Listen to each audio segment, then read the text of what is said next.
Thanks for staying with us right here on Sunrise as we continue this morning. Now, today we're talking about broken heart syndrome, which is a temporary heart condition that often brought on by stressful situations such as the death of a loved one or even a divorce, a breakup, a physical separation, betrayal, or romantic rejection. Now, the condition can also be triggered by a serious physical illness or surgery. To talk more on this, we are joined by Dr. Riaz Motara from the Heart Wellness Center. Good morning to you, Doc, and thanks for joining us. Good morning. Thank you for having me. Now, it's a very interesting concept, this stress-induced cardiomyopathy. That's what it's called, broken heart syndrome. I mean, a lot of people can attest to, yeah, I felt this pain in my heart and I really felt like my heart was broken. That there's actually a term to describe as broken heart syndrome. What is it? So, broken heart syndrome, in my 20 years as a cardiologist, I haven't really seen a classic description of a patient present that way. So, broken heart syndrome is a rare condition that refers to patients who undergo major or severe emotional stress. So, loss of a loved one, a breakup, death of a child, even on a positive side, winning the lottery, may cause the condition. And it's classically described as patients having severe chest pain with the tip or the apex of the heart weakening suddenly, and patients becoming short of breath, perhaps maybe developing an irregular heartbeat or even going into heart failure. So these are the severe cases that have been described, but the vast majority of patients would experience more symptoms in keeping with anxiety. So typical chest pain, feeling short of breath, palpitations, and it feels exactly like you're having a heart attack, but there is no heart attack. So it feels like you're having a heart attack, but there is no heart attack. It sounds like something that I've heard people saying a lot of times, to say it felt like I'm having a heart attack, but it actually wasn't. But how do you deal with this as a heart wellness center? I mean, you deal with a lot of other heart conditions. Yeah, so the vast majority of patients that we see these days who present with chest pain. So remember, it's always your heart until proven otherwise. But the vast majority of patients who do present with chest pain today, it's related to stress, and mainly to things like anxiety or panic attacks, especially in younger patients. In younger patients? Correct. What would you say is the cause of that? Is it a lifestyle thing? I mean, just the times that we're living in?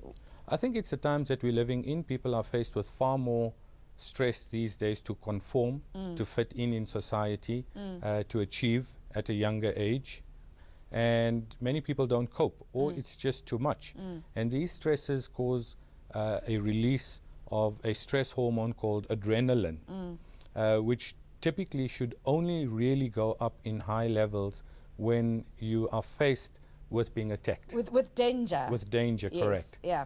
So what you're basically saying is that we are increasing adrenaline that's supposed to trigger us to protect ourselves, but we're actually not in danger. It's our everyday life.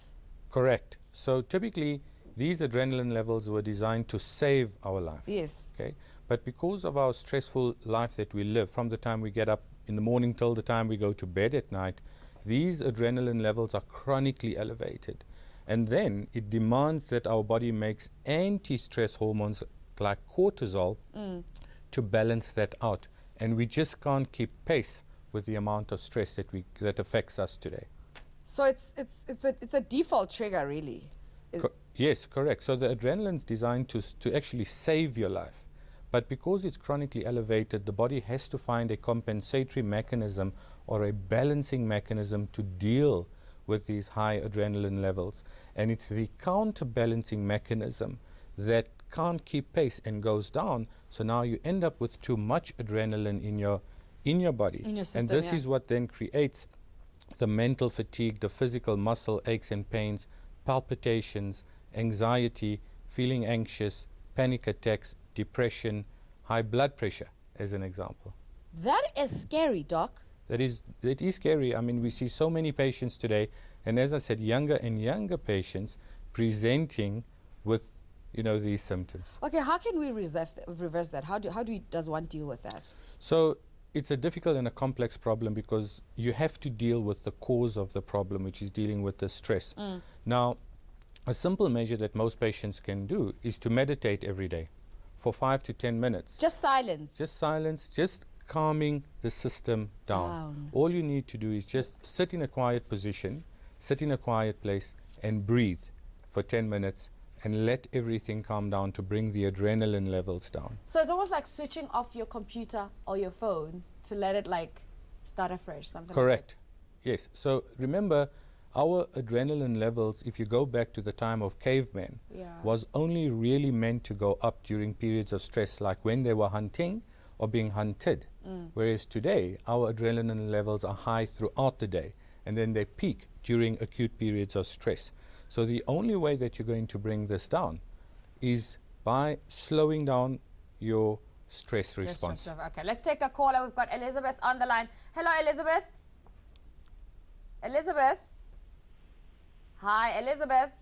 Okay, it doesn't sound like we have Elizabeth on the line. Okay, so this is a bit worrying because when I was doing a bit of like research on this conversation, some of the questions people ask is, can you die from this?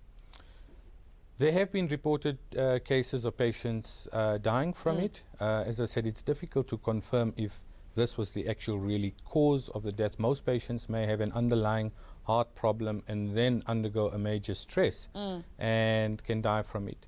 There have been reported cases of severe arrhythmias or irregular heartbeats, which can cause sudden death as a consequence of this acute stress response. Okay. All right. I also read that women are more likely than to experience this. Why are women prone to this? So I think women are more prone to developing. It's not, I think, that women deal with stress necessarily differently.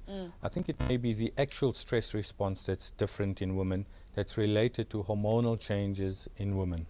So specifically, if you look at your anti-stress hormone called cortisol, which is your natural cortisone that's designed to protect you, that's made by a hormone called progesterone that comes from your ovaries.